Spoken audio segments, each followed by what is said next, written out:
नमस्कार, Magnolia times में आपका स्वागत है। मैं हूं विक्रम और आप मेरे साथ देख रहे हैं योर होम योर स्टोरी। आज हम एक नए आयाम में एक अच्छे टॉपिक के ऊपर हम लोग बात करेंगे और बात शुरू होती है क्यों क्यों क्यों और अभी अभी अभी। अब आप सोच रहे होंगे कि ऐसा मैं क्यों बोल रहा हूं। अरे भाई, बात सिंपल है।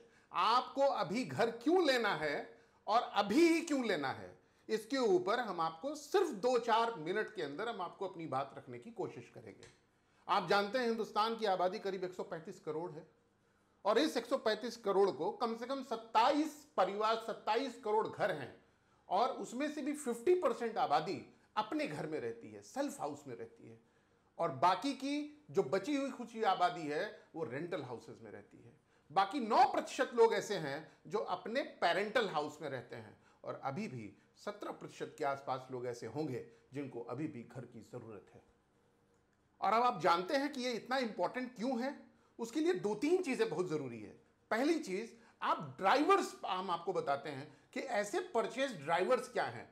परचेज ड्राइवर्स हैं आजकल जो गवर्नमेंट की पॉलिसी है, जिसमें government has introduce a new policy, it is affordable housing policy. अब उस अफोर्डेबल हाउसिंग पॉलिसी में क्या बोलता है कि आज कस्टमर कॉस्ट इफेक्टिव घर को देखता है, वो लोकेशन देखता है, जो उसका फैमिली एक्सपैंड हो रहा है उसके बारे में सोच रहा है। और मैरिज, शादी एक बहुत बड़ा रीजन भी है कि आदमी अपने घर के बारे में सोच रहा है। तो कॉस्ट इफेक्टिविटी क्या है, करीब 80% लोग कॉस्ट इफेक्टिव घर के बारे में सोचते हैं। नंबर दूसरा, सिक्योरिटी देखते हैं, सेफ्टी देखते हैं, लोकेशन देखते हैं और साथ ही साथ ये भी देखते हैं कि वर्क प्लेस उनके घर से कितनी दूर है।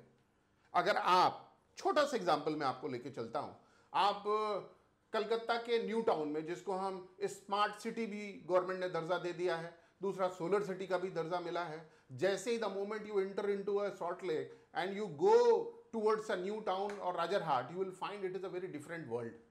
इस दुनिया में आप देखेंगे ना तो कहीं तार है, वाईफाई कनेक्टिविटी शानदार है, लोकेशन शानदार है, मेट्रो की कनेक्टिविटी भी 1-2 साल में आने वाली है। वहां यहां पर कम से कम 3 लाख वर्क फोर्स, आईटी का फोर्स यहां पर काम करता है। और वो क्या देखता है, वो यही देखता है जो अफोर्डेबल सेगमेंट में गवर्नमेंट ने दिया है। वो देखता है कि कितना कॉस्ट इफेक्टिव उसका घर है। नंबर दूसरा देखता है कितना समय लगता है उसको अपने वर्क फोर्स, अपने काम तक पहुंचने के लिए। नंबर तीसरा, उसको लगता है कि उसको क्या पार्किंग फैसिलिटी, एमिनिटीज फैसिलिटीज, ये सारी उसको मिल रही है कि नहीं मिल रही है। जब इन सारी चीजों का तालमेल बन जाता है फिर एक उसके घर का सपना पूरा हो जाता है। और आज का जो समय काल है, अगर आप देखेंगे तो इस समय में बैंक भी आपके साथ है। कहां पे 8.5%, 9%, 10% के आसपास होम लोन का रेट हुआ करता था और आज के समय 7% से भी नीचे है। अब आप देखेंगे कि आप बुकिंग कराने जाते हैं, पहले 1 लाख रुपए में बुकिंग होता है, आज आप देखेंगे कई ढेर सारे प्रोजेक्ट हैं, लाख रुपए में भी बुकिंग लेते हैं, 51,000 में भी ले रहे हैं, 25 में भी ले रहे हैं और 11,000 रुपए में भी बुकिंग ले रहे हैं। लेकिन मेन चीज क्या है कि आप 10% जो पैसा है, 10%, वो एग्रीमेंट जरूर करा लें, रजिस्टर्ड एग्रीमेंट करवाएं। क्यों?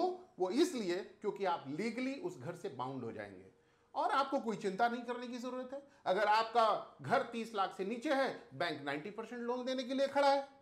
अगर आपका घर मान लीजिए 40-30 लाख से ऊपर चला गया तो बैंक 80 या 85% लोन देने के लिए खड़ा है। अब आपके लिए मुश्किल क्या है, आप सोचिए। मान लीजिए एक छोटा सा एग्जांपल आपको देता हूं, आपने 40 लाख का कहीं पर मकान देख लिया। अब 40 लाख में 11,000 रुपए आपने निकाला और ले जाके आपने मकान की बुकिंग करा ली और 40 लाख के मकान का आपने 10%, 4 लाख रुपया दिया, बचा कितना? 36 लाख रुपया।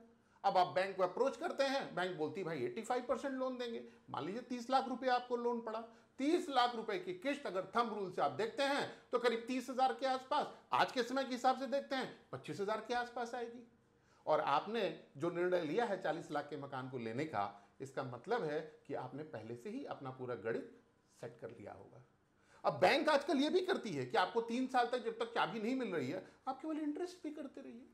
कहीं आप रेंट पे भी रह रहे हैं तब भी आप मकान ले सकते हैं। जब आपको चाबी मिल जाएगी तो आप अपना मेन, आपका जो ईएमआई है वो शुरू हो जाएगा। तो कितना आसान है इस समय घर को लेना। और अगर ये मौका आपने चूक कर दिया तो आने वाले समय में सिर्फ और सिर्फ महंगाई बढ़ने वाली है, रेट ऑफ इंटरेस्ट भी बढ़ने वाला है। सरकार ने जो कोरोना के समय में जो भी फायदे रियल एस्टेट को या आपको दिए हैं एक मकान का सपना बनाने के लिए, वो शायद आपको महंगा भी पड़ सकता है। इसलिए take your decision firm. If you wanted to just roam around, visit all the properties and search out only 3 important points. One is if you are getting an affordable house, cost effective, security and safety, and that too registered with a HERA or RERA authority. अगर उससे सुरक्षित है, आपका सब कुछ सुरक्षित है, आपको कोई चिंता करने की जरूरत नहीं है। घर भी आपको मिलेगा, लोकेशन भी आपको बेहतर मिलेगी, वर्क प्लेस आपको बेहतर मिलेगा और आप एक नए घर का सपना जरूर देख सकते हैं। तो यह समय सोचने का नहीं है, ये क्यों क्यों क्यों या नाउ नाउ नाउ का यही उत्तर था कि आज अभी इसी वक्त आपको फैसला करना होगा कि हमें घर अभी इसी वक्त लेना है। आप जब बैंकिंग सेक्टर में जाते हैं तो वहां पे बैंकिंग के नाम से आपको कोई इमोशन नहीं है। आप देखिए रिटर्न का जो आ रहा है वो कितना आपको मिल रहा है, रेट ऑफ इंटरेस्ट कितना उसका आ रहा है, ये सारी चीजों को ध्यान में रखिए। प्रोसेसिंग फीस भी के लिए भी आप निगोशिएशन कर सकते हैं। तो प्राइसेस कुछ छुपी नहीं है, सबको मालूम है। एक बेहतर डिसीजन लीजिए, नए घर का सपना सजोइए और जब भी जाइए अपनी वाइफ को, अपने माँ बाप को, अपने बच्चों को जरूर लेके उस साइड पर जाइए, जिससे वो सारे लोगों का सपना जब समाहित होगा, वो सारे लोग जब मिलकर उस चीज को, प्रॉपर्टी को देखेंगे, तो हमें लगता है आपको डिसीजन लेना बहुत आसान और बेहतर हो जाएगा। आगे के क्रम में हम निश्चित रूप से हम नए एक एपिसोड के साथ, एक नई भूमिका के साथ आपके सामने प्रस्तुत होंगे।